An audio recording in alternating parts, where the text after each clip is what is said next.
kính thưa quý vị, Đảng là một ngôi sao sáng, sáng nhất trong muôn vì sao.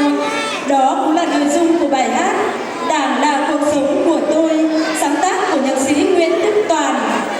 Các phần thể hiện của tốp múa đến từ Ban chấp hành Hội Phụ nữ xã Hoàng Quý.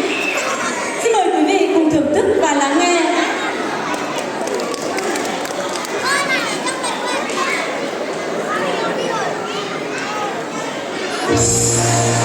Sau tiết mục này là bài múa lời ca dân bác khi Hội Phụ nữ Thôn Tân Nhất chuẩn bị.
Chưa